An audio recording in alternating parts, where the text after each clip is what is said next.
2 races completed, 1 more left to go, and here in one of the most prettiest settings that we'll have all season. Circuit Paul Ricard in the south of France for our 3rd race of the weekend for the 2025 EUROCUP-3 Championship. 2 races that have seen 2 different winners in Matej Kolnagi and a first-time win for Garrett Berry. What will race 3 bring? Will it be another different winner? Will we take our different winners tally to 7 this season? It really has been that competitive in EUROCUP-3 in 2025, as we discussed at the end of the Race 2 broadcast.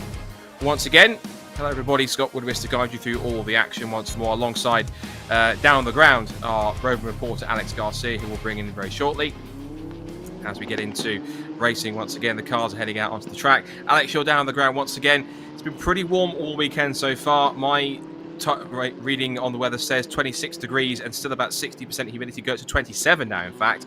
It's been a warm one all weekend. It's been one of the talking points throughout the weekend, but of course a bigger one is the fact that we have such a competitive field. 6 different winners now, 4 different teams taking victories. EuroCup 2025 continues to get more and more competitive, quite literally, with every race we complete. Tell me about it, Scott. It's been definitely warm. If I could just look around at the thermometer that we have here on the main straight, you would see that we have 30.0 degrees right now, so it is definitely, yes, I would say a little bit warm, definitely. But as I like to say, hotter than that has been the action that we've seen throughout the season, and indeed this weekend as well. As you mentioned, 6 race winner with Garrett Berry, which is great news, and we have a good chance of a 7th race winner, especially considering that we have Kasper Stuka starting from pole position after the penalty for Jesse Carrasquedo, who got his best 2 laps deleted for track limits, so he will be falling down to P11 if my numbers are not wrong. But as you may have thought already, starting from pole position is not necessarily the best thing in the world this weekend. If we can just take a brief look here next to me on the spot where the first driver will start from, where Kasper Stuka will be starting from, the amount of rubber on the track is not as big as what we might have seen on the 2nd place. This is because, of course, the racing line is on that further side of the grid. Of course, we have some rubber on the floor, but it is not exactly where you would place the tires. So you would normally place your tires more on this square of land where I'm standing, rather than in the middle where we can see more rubber. So that will be a challenge, of course, for Kasper Stuka, who will have, of course, the possibility of defending that first place. But if we go from what we've seen in both F4 and EuroCup, it's going to be tricky. It's going to take a lot of effort to keep that first place in the first corner, because the run to the first corner is long enough that if you don't get enough traction, you may run out of time to defend that one. You're absolutely right. It has been a talking point all weekend. I picked up on it in the Spanish F4 broadcast as well. The fact that, as you said, everyone starting from the outside of the front row of the grid, or the inside, the 2nd place was getting the better start. So really ironically, as you said, pole position is not the greatest place you want to be. You say about a new winner once again, our 7th different winner. There is a great chance of that. Not only Kasper Stuka on the pole position, but Valerio Rinicella, who's on the front row as well too. Hasn't won a race yet this season. Looked very strong. Ernesto Rivera starting 3rd as well. And also a surprise effort from the Peruvian driver, Andres Cardenas, who's done a great job for MP Motorsport. 4th on the grid too in that one. Matej Kolnagi back in 5th. Hills Carranza starting 6th with some work to do as well. Some very good potential race winners. And I think it's one thing to point out also as well, which shows how strong this field is in 2025. Not only that, our rookie crop this year is incredibly impressive. If you look at the top 10, from 3rd back down to 10th, all the drivers are rookies, which is incredible to see. Just shows not only how competitive it is, but also how good these young rookies coming in for their first 4 seasons really are, and how much they're impressing in this championship already, just 3 rounds in. Exactly, we have a fantastic crop of rookies. We've seen that since the Spanish Winter Championship. They were very competitive from the outset, and they have continued on that run through the regular season. This is fantastic because it shows that the level of the championship keeps growing year after year after year. Of course, many of them come directly from the Formula 4 Spanish Championship, which also proves that the younger sibling to the series is also growing in talent. And I think the best thing is that we also have some veterans who are good reference points, good benchmarks, who are, of course, competitive, who could, of course, still fight for wins, Valerio Rinicella and Kasper Stuka being 2 of them. And, of course, as you mentioned that, they are potentially two of the biggest candidates to winning today, not only because they are starting from the first row of the grid, but because they have earned that position. They have been quick, not just here, but throughout the season, and we know that they are potential threats for that. A seventh winner for the 2025 season? I say yes. That is my P bet. As you know, I like to bet Greenpeace because I do not like to bet with other more valuable assets. So that is my bet for today. Seventh winner, I say yes. I wouldn't disagree. I think you wouldn't be far off that, of course. And given how competitive these cars are, of course, once you get into a particular position, unless you've got real outstanding pace, all these cars are exactly the same chassis. So it's difficult sometimes for some drivers. We've seen across the weekend. Matej Kolnagi, for example, started just outside the top 10. Didn't really make much of an impact moving up through the order in race number 2 compared to where he was fighting at the front.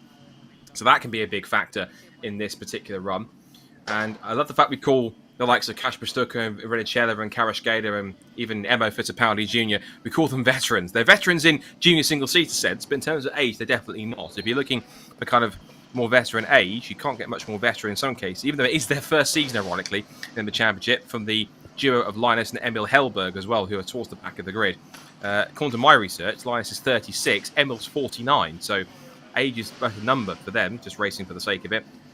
But I think you might be right, Alex. I think we possibly could be seeing a 7th different race winner, because typically, if you're starting around the front, given how equal these cars are, just a final thought, you tend to stay there unless you've got ultimate pace. You can pick your way through the field as quick as possible, provided you also have a little bit of luck and possible benefit from 1 or 2 drivers also getting caught up with themselves. Exactly, and on top of that, we have several drivers who haven't won yet a race around those first positions. So if we just go and play a game of numbers, there are perhaps more candidates in those first 2 rows that haven't won a race than those who have won a race. So we're expecting that to be the case today. I would almost say we are hoping, just because we like to see more winners, to see more teams winning, to see more less differences at the top, and to have more drivers at the end of the day celebrating, because this is what we like to see. We like to see different people getting up there and showing that to win in EUROCUP-3, you need to make an extra effort. This is just that competitive. Certainly is. Well, we'll be celebrating with you at the end of the race once again. But gracias, mi amigo. Que te vaya bien. We'll see you later on for post-race interviews. Of course, any news that you might have in the pit lane throughout the course of this 30-minute plus 1 lap race.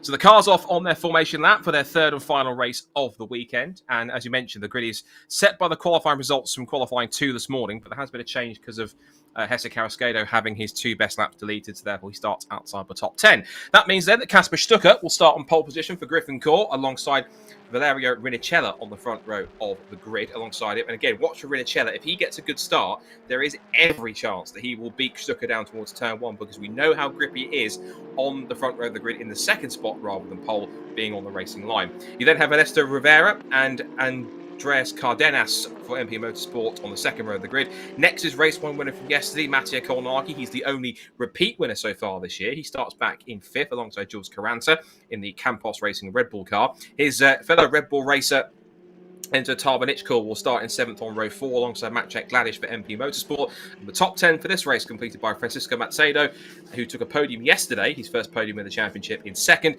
and James Igozzi, the winner from earlier on in the season. Emerson Fittipaldi Jr. will start on the 6th row alongside Alexander Abkajava for KCL MP Motorsport.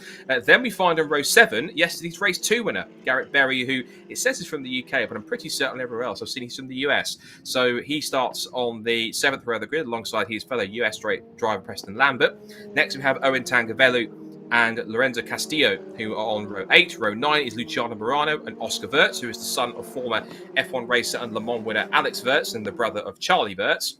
He'll be then alongside, or ahead of, Lenny Reed and Izet Barashi.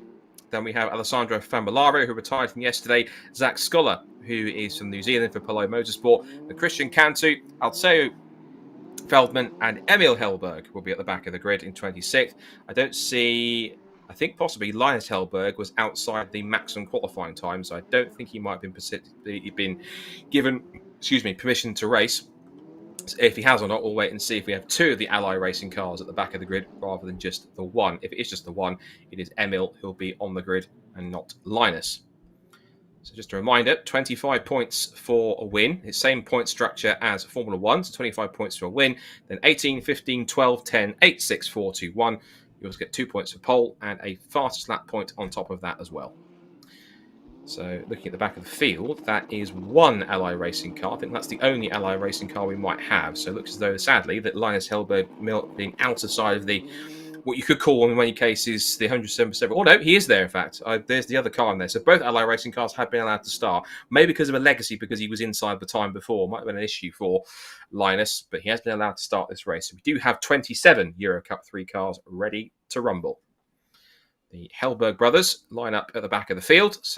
Pinnacle cars all ready to go, retching for the green flag. So 2 different winners this weekend. Can we make it 3 from 3? Will we go 7 different winners in 2025? Lights up for race 3 of the weekend for Eurocup 3 here at Paul Ricard. It's underway. And once again, possibly bucking the trend. I think it was a good start for Ricard. It was also pretty good for Polster Stucker. And yet again from the front row, as most in second, takes the lead into turn 1. It's Ricard who turns in. It's side by side for second place. Is that Caranta up from the third row of the grid? It is. A lightning getaway from Jules Caranta. He's up to second place already, but dicing with Stucker and also Matej Kolnagi. Down towards the complex at the Virage de l'Hotel. I think there's one car that's smoking with possible damage to the front somewhere. Was smoke from somebody. I don't think that was a big lockup. Somebody's front wing might be hanging off. But Valerio Rinicella, who is one of the 2 drivers on the front row, yet to win a race in this championship this season, is away. There's that one of the Polo Motorsport cars that was running off the road with an issue. It might well be. But onto the Mistral straight then for the first time. And it is going to be Rinicella from Stucker, Kolnagi, Rivera, Gladish, Cardenas. Caranta's down to 7th. He got a lightning getaway from 7th on the grid. And then it's Igozzi 8th. Carrasqueda's up to 9th, and where he started in 11th after his drop down the order. He took the fastest time in qualifying, but then had his fastest 2 times deleted. They're scrambling every which way through the chicane. A couple of the cars taken to the runoff area. I think that's one of the Campos cars in the background. Can't quite tell exactly who it is. But they head down towards Senior. So Rinicella, Stucker, Kolnagi. Then it's Rivera. So it was Rivera, in fact, that was around the front, not Caranta. I mistook my Red Bull cars in that mix. That's Caranta battling with Cardenas. Oh, and there's contact! A touch between, that was Caranta and Cardenas. Tarbanichko gets caught up in that as well. And it's 2 cars going for the same piece of tarmac. And both of them, not out of the race, I don't think, but tumbling down the timing screen. And that will be a massive nosedive to their fortunes in this race. And Cardenas, with flat-spotted front tyres, loops it around. Must be thinking in Spanish, I'm sure. What on earth was that all about? Whilst he recovers, back down the pit straight, end of that number 1. Rinicella with Stucker right on his gearbox as they try to negotiate down towards the Verari S-bend at the end of lap number 1. So Rinicella leads at the end of the first lap. Stucker in second place. Kolnagi in third, but under threat from Rivera in 4th position. Then it's Gladish in 5th place. Igozzi 6th. Carrasqueda is up 4 places where he started in 7th. He benefited, I'm sure, from the tangle between Cardenas and Caranta. So that's him up into 7th place. Into 8th has gone Emerson Fittipaldi Jr. 9th is Alexander Abkajava. And into 10th has come Oscar Wirtz. Excellent start from Oscar. He started back in 18th on the grid. What a start that was from the young Austrian, the son of Alex Wirtz. 8 places made up on the opening lap and into the top 10 already. What a cracking result that could be. Oscar Wirtz, who came into the weekend, we'll check on points in a second. That was one of the Polo Motorsport cars coming into pit lane. I will just check quickly who that was as we watch our leaders make their way out of Chicane du Nord for the second time. There was, I think, a Polo Motorsport car on the field. They're side by side between. That was, for a moment, I think that was Carrasqueda and Igozzi were going wheel to wheel, and Carrasqueda up to 6th. And side by side, Igozzi getting defensive, looking up the inside again. But Carrasqueda, the Mexican, holds his line and takes P6 as they come into Senior for the second time. And the car that came into the pits, I think it might well have been. It was Lorenzo Castillo, I think it was, that came into the pits. He's right down the back of the field. Also a problem, Francisco Macedo as well. I think the 2 of them may have tangled, and Garrett Berry's down the order as well. So after the high for Santalock yesterday, sadly, both of their cars hitting trouble in the opening lap. End of lap number 2. Still Rinicella. We Stucker hunting him down. Kolnagi in 3rd place. He would love a 3rd win of the season if he can.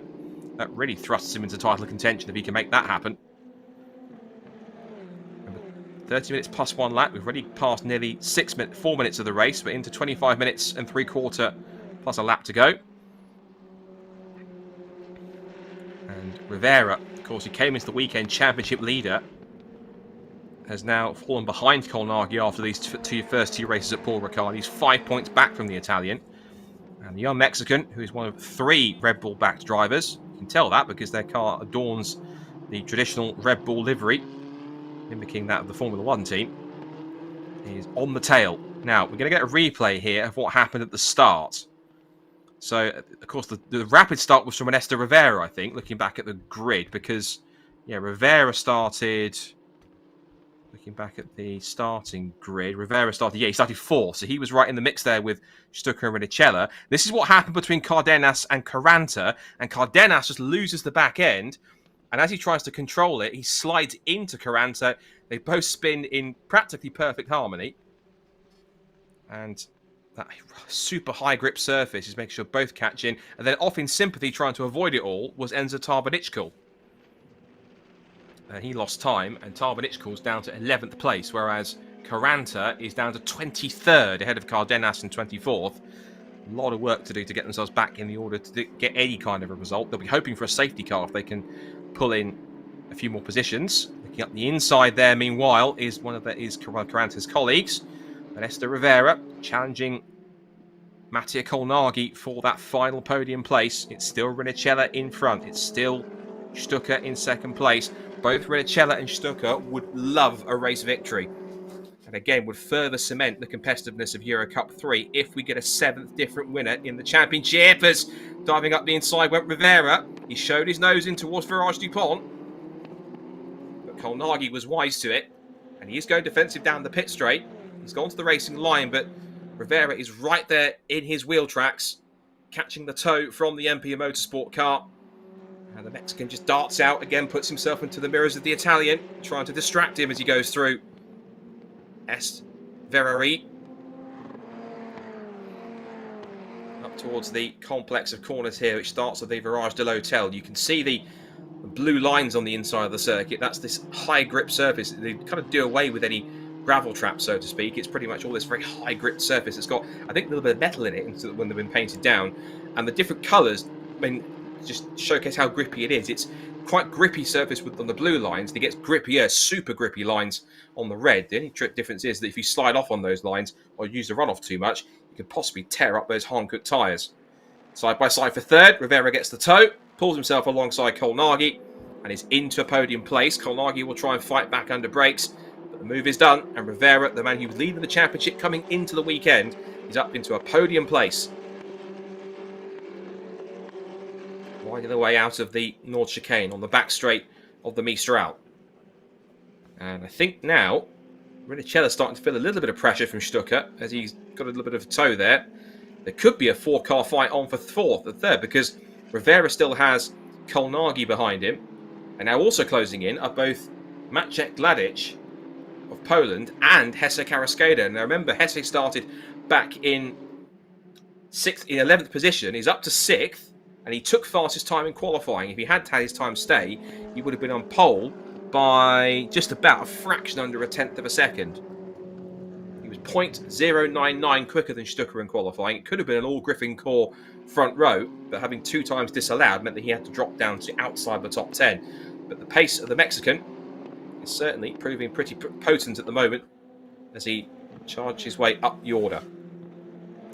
4 laps in the books. Rinicella in front by almost 0.8 of a second. A small gap now being created between Rivera and Colnaghi. There is Maciej Gladic, who himself has won a race so far this season. He took the victory earlier on this year in the second race of the year at Red Bull, race 2. So everyone looking a bit just settling down into this race now, coming towards 1/3 distance plus a lap. 30 minutes in total plus 1 lap is what I meant. And yeah, we saw this in race 1 in particular. It was a bit of a slow burn, was race 1. some initial battles. Then it kind of calmed down. Everyone spread out a little bit more. And then we did have a safety car or two. And that did just change things a little bit. There was a bit more of a battle at the front, particularly when we saw Colnaghi and Rivera battling amongst each other. And Rivera made that initial attack, then just sat back, saved his tyres a little bit, let Colnaghi dictate the pace and followed him without pushing too hard. And then right into the closing stages, made his attack. And he almost got there, but had to back off and settle for what was then second place. Who are the shot? Go Colnaghi, Gladish and Jesse Carrasquedo Jr. following the MP Motorsport car in front.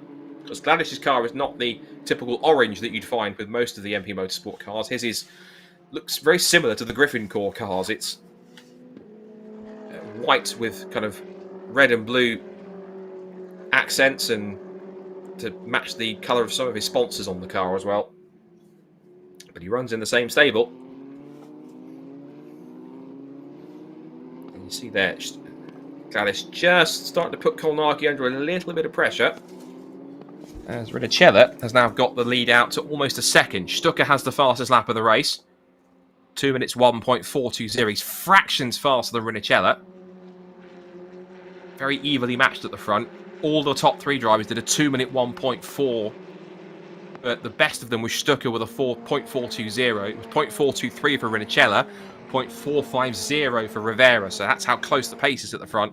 And that also signals how difficult it can be with these very equally matched cars and a very talent-filled field. Just how difficult it can be if you get a poor start. I mean, I guess Carrasquedo is proving slightly the anomaly in this. But quick drivers sometimes don't get a chance to really pick their way up through the order and pick up many more positions. Just checking in further back, I just noticed that Jules Caranta in the second of the Campos Racing Red Bull liveried cars is in 17th. He's ahead now of Enzo Tarvanichkul. So something's happened to the Thai driver that saw him drop down from where he was in 11th back down to 17th. Well, he's battling with his teammate by the look of it, because at the end of that first sector, he was ahead again of Caranta. So those 2 cars are battling outside of the points for 17th place. Meanwhile, the third of those Red Bull cars is right there, 3rd position, Ernesto Rivera. Then Colnaghi, Gladish, Carrasquedo, James Agozzi's up to 7th place, and the rest of the top 10 is Emo Fittipaldi Jr. in 8th. Alexander Abkajava, who sometimes has a bit of up and down pace, but looking pretty decent in 9th. That will net him 2 points if he stays where he is. And a point could also be on offer for the fast-starting Oscar Wirtz. Remember, he started further back down the order in 19th, so not a great start. Well, 18th. He was on the 9th row of the grid because the result I had in front of me there still had Jesse Carrasquedo down the order. So 8 places gained from where he originally started. As Colnaghi leads both Gladish and Carrasquedo back down the pit straight once again. They're fully settled into their rhythm now. Stucker on the last lap was about half a tenth quicker. Rivera was 100th faster than Stucker. And even with clear air, the rest of the cars behind, but everyone in the top 8 is lapping consistently in the 2 minute ones. If you look at the time spread, there's about 0.4 of a second lap time spread between the top 8. So very evenly matched. That's probably why it's such a status quo. Because these cars are quite evenly balanced, it really is down to driver ability and the way these teams prep and set them up to get the most out of them. So that's why we've had 6 different winners. That's why we've had 4 different teams take victory. We could be looking at a 7th different winner if either Ricard or Stucker stand on the top step of the podium. Rivera, if he wins, that would take him for his 2nd win of the year after he won the 2nd regular length race at Portimao last time out. Of course, this weekend out at Portimao we had a sprint race side by side for 5th. Now it's kicking off. This is now Gladish and Carrasquedo, and the pole keeps the Mexican at bay for the moment, but Carrasquedo with a great exit out of the chicane. He's right in the slipstream, tucked under the rear wing of the MP Motorsport car in front. Looks to the outside, thinks about a move, tries to do the up and under through Senior. Will he go inside towards De Bose? No, racing line help from Gladish. It's a wider approach because he wants that undercut through the exit of the corner before they get to Virage de la Bondor. His left-hander here, still nose to tail. Gladish unwavering in his defence of the position. Carrasquillo would love to get past if he can, but he finds a Maciej Kladic-sized roadblock in his way to get into the top 5. Leaders out of Virage DuPont. James Agozzi's not far away in 7th, neither is Emo Fittipaldi in 8th. And of course, Abkajab and Vert, other kind of key drivers that are a bit further down than we'd expect them to be. Tarvanic calls back to 14th. And Carranza still in 17th place, hasn't really broken out from where he's fallen down the order after his collision with Cardenas, who himself, in fact, actually, is down to 24th. And also, we had Garrett Berry, I think, was involved in a first lap skirmish. He's down in 25th position. And yesterday, he was on cloud 9, having taken his first victory in his career in EUROCUP-3. He became the 6th different winner, and he also gave Santaloc Racing their 2nd ever win in EUROCUP-3. Half distance reached of the regular time. Of course, remember, it's half an hour plus 1 lap. So on a lap, they go to 0 on the clock. They'll complete that. Then do one more time around. And then they'll take the checkered flag at the end of that extra lap on top. Here we go again for 5th. And look at this. Carrasquillo moving around. He moves out at the last minute. Sweeps to the inside into the North Chicane. Covers off the inside on the first part. Lovely move from the Mexican. That is up to P5. However, the hunter might be about to become the hunted, because look at the run that Gladish gets on the exit. Will he sweep to the inside, or will it be a defensive move from Carrasquillo to put that car, the Griffin Core machine, right in the middle of the road? And the answer is he does. So move game, but I'm not quite sure, unless Hesse starts to pull away, that Maciej is quite done with this battle. But given the pace that Hesse is already trying to start to pull away from, maybe he is. Again, relative stalemate at the front. And I wonder now that Hesse's got past Gladish, if he's got that pace underneath him, his next target is race 1 winner from yesterday, Mattia Kolnagi. Can he catch him now and put him under pressure for 4th position? Getting close already on this towards the end of this lap, as Ricard continues to extend his advantage for MP Motorsport. The gap is a fraction over a second from Stucker in 2nd. Still Rivera in 3rd chasing after, but he's dropped to 1.4 seconds back behind the pole. There is Maciej Gladish, who relinquished 5th position to Carrasquillo. Carrasquillo now is firmly setting his sights on that 4th position from Mattia Kolnagi. Agozzi still 7th, Fittipaldi still 8th, Abkajava still 9th, Vert still 10th, no change in the rest of the top 10. Tarvanic, of course, made up a couple more places. He's now what was 14th. No, he's not. He's still 14th. He's getting him mixed up with Owen Tangavelli, who is doing a solid job in 11th. Is the Vietnamese driver. Good to see him back in the championship this weekend. First appearance of the year. Retired from race 1. 13th in race 2. On the verge of a top 10 finish if he can gain another place. He's 6/10 behind Oscar Wirtz, who holds that current position. Battle for 3rd turns its way, 4th, excuse me, turns its way out of the North Chicane. And definitely Carrasquillo is closer to Kolnagi than Gladish is to Carrasquillo. Looking at lap times last time by, the last time, well, even through this sector, he's a 10th quicker in the first sector. He is a fraction slower in the second sector. So it's pretty evenly matched on this lap so far between this fight for 4th. But you can see visibly that through this winding section here, that Carrasquillo's got a little more grip and a little more confidence underneath him in that Griffin Core by Campos machine. Can the Mexican find a way past in these next 11 3/4 minutes plus 1 lap? Gap at the front has come down, I think, ever so slightly. Yeah, it's under a second now between Ricard and Stucker. Hasn't changed much, maybe by half a tenth or so. It's still a second between them.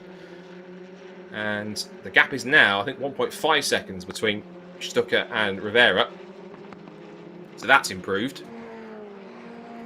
Rivera was about a tenth quicker than Stucker in front of him. And in the second sector, Stucker was almost a quarter of a second better than Ricard. So he likes that second sector, does the pole in the Griffin Core machine. And of all the people to take fastest lap is the man that finished second yesterday. And that is Francisco Macedo, who is back down in 26th, but in clear air is certainly one of the fastest men on the circuit. Here comes Cadasquedo in the tow, down towards the chicane on the Mistral straight. Will he dart out the last minute like he did with Gladish? This time he goes to the outside, tries to sweep it through. Can he make it happen? I think he can. That's excellent for José Carrasquedo. A brilliant outside pass and up into 4th position. Now again, he'll have to take care on the exit because Kolnagi will not let that go easy. He's darting to the outside. You can pass me around the outside, can you? How about you try this for size?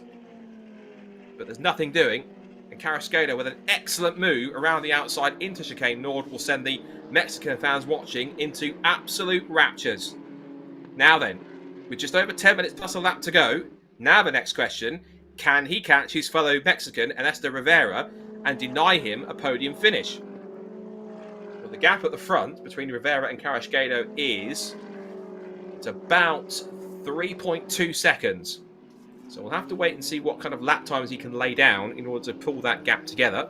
See there, look on the timing screen, 3.2 between Rivera and Carrasquedo. That'll be one to watch for.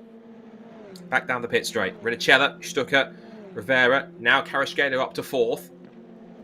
And looking at sectors, goodness me, he was nearly 3/10 quicker in that final sector was Carrasquedo compared to Rivera. So I think that's challenge accepted. He's going to go after Rivera and see if he can pick up a podium finish. That will be quite a result for him, considering he started back in 11th. That certainly is backing up his qualifying pace from this morning. No more real movers in the top 10, as far as I can see. Tarvanichko, some of the other top drivers are down in 14th. Jules Carranza has caught up to him, though. At least he's got up to 15th, so he's immediately behind him. And here's the replay. This is how José Carrasquedo did it. Round the outside, kept his racing line. Cool as you like. That was a really good move. One of the best moves of the weekend from José Carrasquedo. That deserved a replay. Excellent move. And look how quick he's pulled away as well. José Carrasquedo with plenty of pace underneath him. And he has got the gap to, it's about still 3.3 seconds now. So Rivera's responding. Probably been told. Carrasquedo is up to 4th and trying to close in on you. And even though he is trying to respond, it is 2/10 quicker in the first sector for Carrasquedo, but he lost a 10th in the second sector. Rivera was better in sector 2. So in this winding section, I think that Carrasquedo has a car that certainly works better in the slower corners here at Paul Ricard. He certainly seems to enjoy that much better. So I think it will be Carrasquedo will gain a bit more time here. Again, very evenly matched. There's really nothing to choose between Stucker and Rinicella, although he has been quicker by about 3/10 on this lap. He was a 10th better or fractionally better in sector 1, 2/10 better in sector 2. The gap is still about a second. So Rinicella holding firm in this race, controlling it nicely. Where's Carrasquedo? That's quite far back by the look of it. That's now 4 seconds. So I think Carrasquedo's made a mistake somewhere. Because he was closing into about 3, but he's lost a second in that final sector. Yeah, horrible final sector for Carrasquedo. 51.4 seconds. And he was a full 8/10 slower, so he's lost time to Rivera. And given we've only got 7.5 minutes plus 1 lap to go, you cannot afford to lose time that much with little time left in the race to try and make an impact. Rivera, I think, is more now focused on chasing after Stucker in second place. Still, the gap is 1.4. Rinicella now, I think, has taken back the fastest lap of the race. No, he hasn't. It's still Macedo. Down the back straight. And even with a second's gap, Rinicella's not totally comfortable being on the racing line because he knows Stucker will still get the draft down the Mistral straight. And likewise for Carrasquedo, he lost that time, and now Kolnagi just starting to come back with him. There's also a battle brewing just behind them there for 6th between Maciek Gladish and James Agozzi for 6th position. I saw that the Polo Motorsport driver, the American, is just starting to close in on Gladish a little more. That could be a point for. Just comes to the centre of the shot there, the two cars, the white car of Gladish and the blue car of Agozzi, for 6th and 7th. We'll keep an eye on that one. And it's also on the similar timing screen. Tarvanichko's gone to 13th past Luciano Morano in the number 5 Polo Motorsport car. So as one Polo Motorsport car goes on the attack, the other one loses a place to one of the Red Bull young drivers. Just under 6 minutes to go. And is this playing out just how race 1 did? Is Stucker just biding his time, keeping to the pace of Rinicella, not pushing too hard? Has he got something in reserve potentially? Is he just keeping his tyres in as good a condition as possible, given the track temperature is over 30 degrees? The air temperature, as Alex also mentioned, is getting high into the low 20s, even not into 30 degrees. So it's definitely incredibly hot out there at Paul Ricard this afternoon. Gap still hovering at 9/10 of a second. But Rinicella currently, and I stress the word currently, is on his way to his first victory in EUROCUP-3. And not only that, a 7th different winner in the championship. Although Stucker gets past, that statement will still ring true. He will be his first victory in the championship of the season and a 7th different winner. If Rivera takes victory, it'll be the second 2-time winner in the season. And a good chance to get the Red Bull car back on the top step of the podium. So a little wiggle there from Stucker as he got a very tiny twitch of oversteer as he went through St. Beau. And as they come onto the back straight, again, he'll latch on to the trails of the slipstream that Rinicella will give him. He'll close in ever so steadily. He'll get about a 10th or 2 before the braking zone for the Nord chicane. Now less than 5 minutes left to go. Stucker keeping up that pressure, keeping up that pace as much as he can. It's a good exit. He'll get some more tow from Rinicella down the back straight towards Senior. Through they go. And he's closed in a little more on this lap so far. He lost a fraction of time in Sector 1, but he's gained a lot of it back in Sector 2. 2/10 in fact in Sector 2. The benefit of that tow certainly will have helped him out a lot. How much more can he gain back in Sector 3? Or is Rinicella's car just that better in the corners and the slow stuff that's allowing the Italian to hold firm?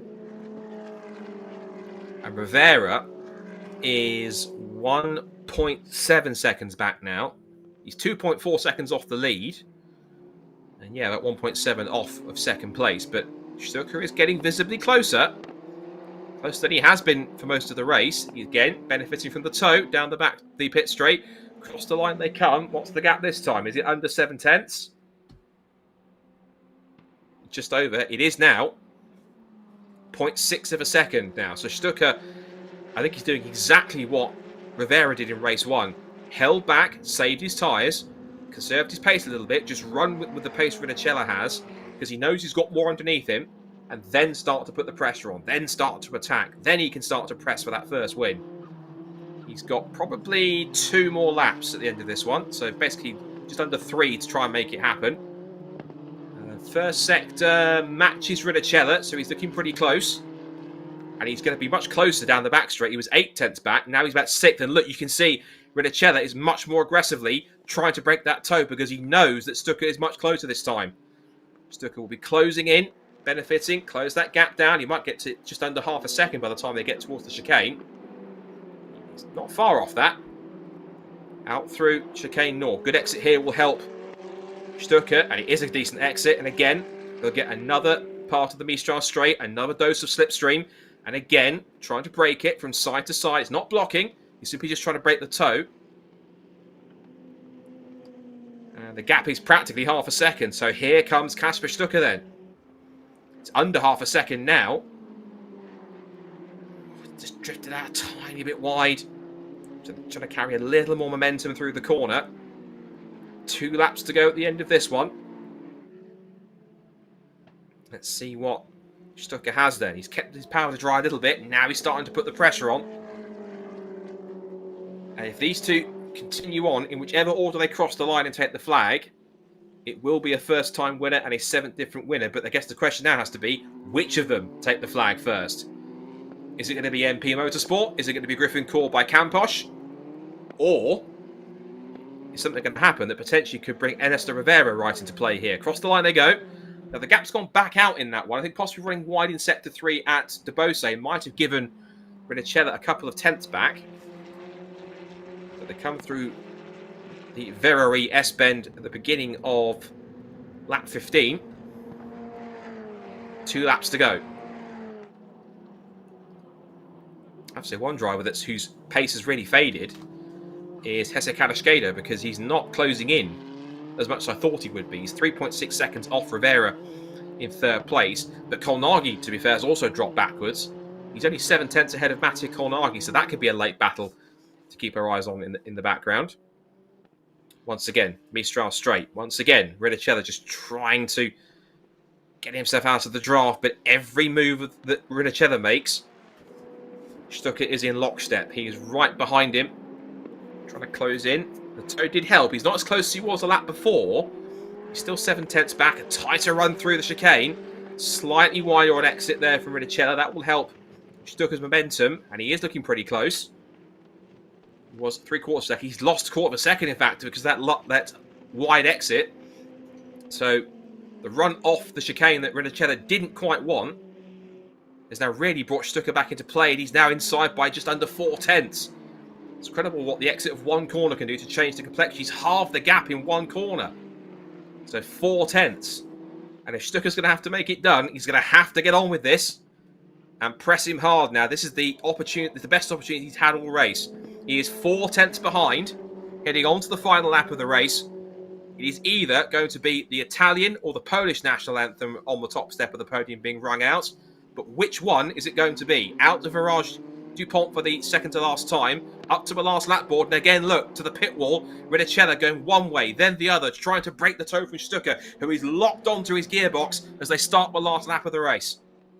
So, game on. Rinicella versus Stucker. This one's for the win. Into the Verrerie. Stucker stays close. Nice, steady run through the first S-bend. Gap is still about half a second. Gets the toe down towards Virage de l'Hotel. And again, stays close. This has to be, if he can stay as close as he is now, this will be the best opportunity he's had all race. He is right there, under the rear wing of Rinicella, and the Italian will see him looming large in his mirrors. Out of St. Baume. Now the crucial run down the Mistral straight. And Rinicella is going to have to try and break the toe like his life depends on it. Here comes Kasper Stucker. Nose to tail. As close as he's ever been. We've seen moves down the outside from Carrasquedo. Here he comes to the pole, to the outside, down towards Chicane du Nord. This is his chance to take the lead on the final lap of the race. He's done it before the braking zone. Can he get it stopped? The answer is yes, he can. Kasper Stucker takes the lead on the final lap of the race into the chicane off the Mistral straight, but it's not over yet. Here comes Rinicella then, down towards Senior. Will he retaliate? And the two fighting might also bring a late charge from Ernesto Rivera. Into Senior for the last time. Nose to tail. And slightly looking to the outside was Rinicella. He looks to the inside again, one within the other. But Stucker puts his car in the middle of the road and makes that Griffin Core by Campos machine the widest machine in the venue. Out of Debose. Towards the left-hander. Out of Bondor. Through Courbe de Galaban for the last time. And I think Kasper Stucker may well have executed that last lap move to absolute perfection. Unless it's a drag race to the line. Rinicella does dive to the inside and have a look, but a little wide there from Stucker. They have to try and defend. Will it be an up and under? It could be a photo finish if he's not careful. A slide from the exit of the corner. It's not good enough for Rinicella. A seventh different winner of the season. It's going to be a drag race to the line. Who's it going to be? Side by side to the flag. And Stucker gets it. Kasper Stucker takes his first win in EUROCUP-3. He's the seventh different winner of the season, and he beats Valerio Rinicella to the line after a fantastic last lap pass on the Mistral straight by less than 0.2 of a second. Ernesto Rivera takes third. Hesse Carrasquedo from 11th on the grid after he got pole position taken away. That's a really solid result in fourth. Matej Kolnagi finishes off the top five. Then Gladish, Egozzi, Fittipaldi Jr., Abkajava, and Oscar Wirtz. And that, I have to say, was perfectly executed from Kasper Stucker. He played that last lap strategy of the last couple of laps, and that last lap move genuinely to perfection. Chef's kiss. That was an excellent move. He got right into the toe, down the Mistral straight, pulled out to the outside line, had enough momentum with the side draft, and was in front by the time he even hit the brakes. Excellent. And once there, he defended, he held his line a little wide into the second to last corner, but held his line with a little flick of the tail on the exit of the corner. The victory was his. Kasper Stucker then, his first victory in EUROCUP-3, and not just that, it is a first victory for him in the championship as well. And again, a seventh different race winner. So Alex's prediction Came true, and I have to say, I never doubted it. I think it was always going to be between Ricard and Stucker. And Esther Rivera tried hard. He's there in third place, and again, it's good solid points for the championship. And crucially, he finishes ahead of Mattia Colnaghi. Now, what does that mean for the points tally? The fastest lap of the race still went to Francisco Mazzedo, so he takes the fastest lap point. Let's look at the championship connotations. So, Rivera might have got third, but that's 15 points. Colnaghi was fifth, and that's 10 points. And the gap coming into this race was 5 points.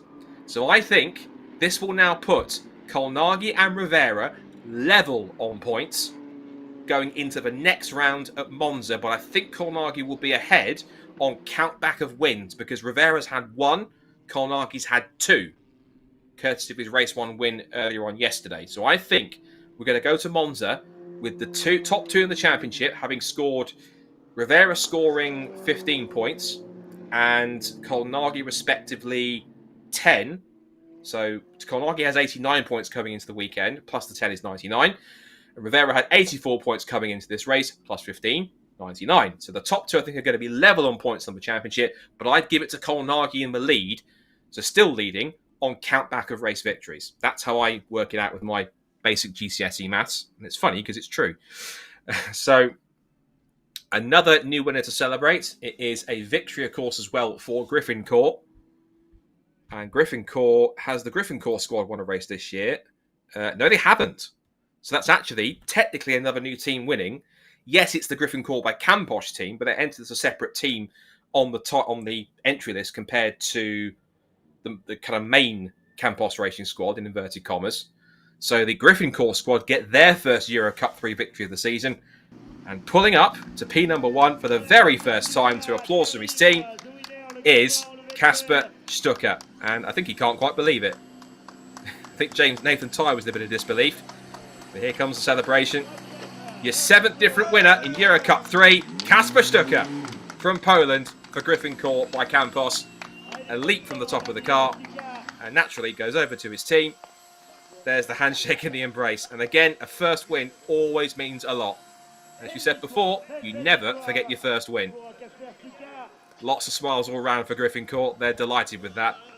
And so they should be. That was a really well executed last lap move.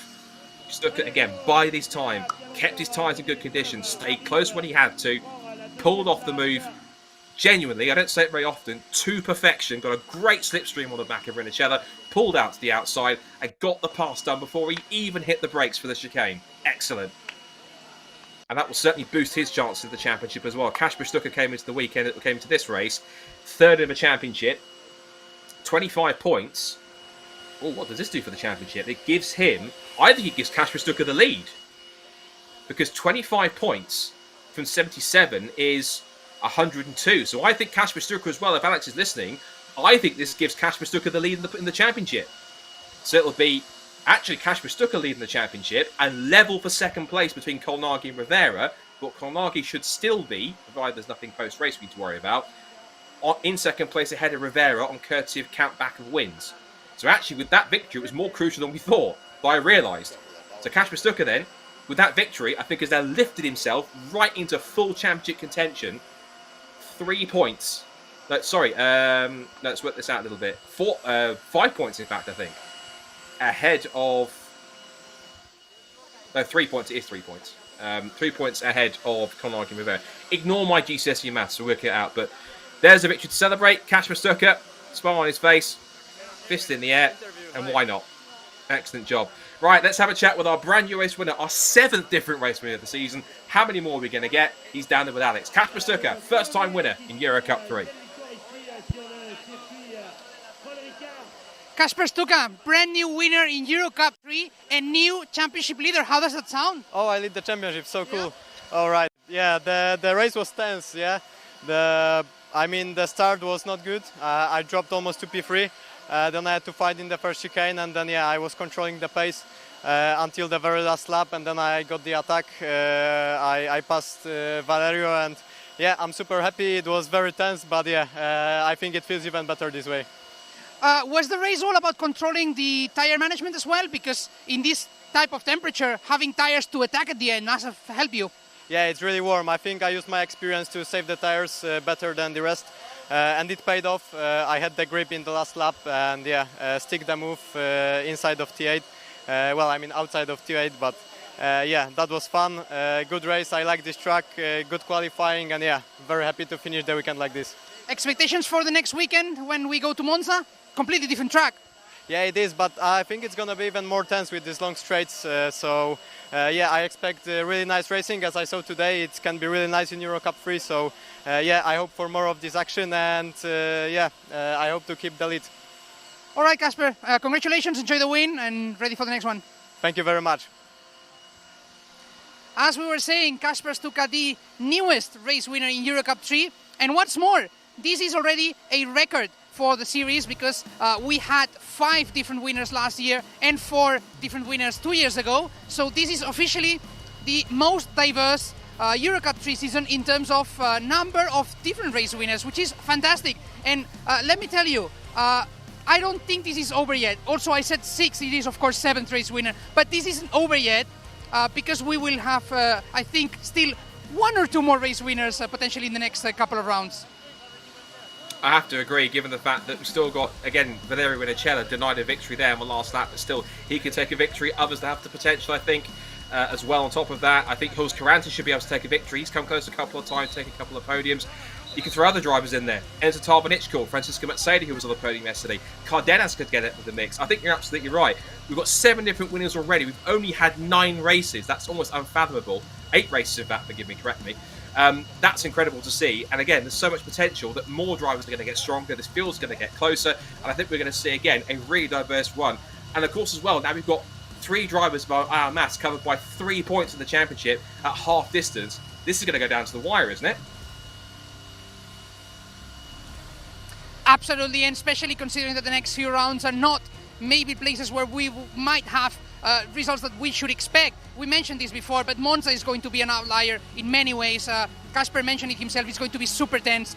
We know that Assen is going to throw a curveball to many of the teams and drivers. And Spa, what can we say about Spa? Nothing that hasn't been said already. So we have those 3 rounds ahead of us, then we go back to Spain, and maybe at that point we might have an idea of how things are going to end. But I don't think that we will have a clear understanding of that until the last weekend in Barcelona, of course. You know what? I certainly hope not. Gracias, mi amigo. I'll talk to you very shortly for the final race of the weekend for Spanish F4. But thank you for everything you've done so far for EuroCup-3. We'll see you in a couple of weeks' time. And for EuroCup-3 fans, that comes up in a couple of weeks, only a couple of weeks' time, when we head to the Autodromo Nazionale di Monza in Italy, the Cathedral of Speed. That will take place going forwards on the 5th and 6th of July, but we're also being supported by Boss GP and GT4 Italy. The Podium ceremony is coming up very shortly. I think we might have to quickly switch to Spanish F4 very shortly. I'm not sure my producer's going to tell me if we have to or not, but just in case. Thank you to everyone that's been part of the broadcast. Thank you to everyone that's been part of the race. And once again, a brand new race winner for Kasper Stuka. He now, by our calculations, also leaps ahead of the championship. It is now 3 of them covered by 3 points and 7, yes, 7 different winners from 8 races. And there's still just over half the season left to go. What a year in EuroCup 3 we're having, and it's only just getting started. For all of us here at Paul Ricard for EuroCup 3, for myself, Scott Woodward, from Alex Garcia, and all of us here at Paul Ricard, thanks for watching. Catch us for more EuroCup 3 action in a couple of weeks' time in Italy when we head to the Autodromo Nazionale di Monza for the next chapter of this incredible season. Bye for now.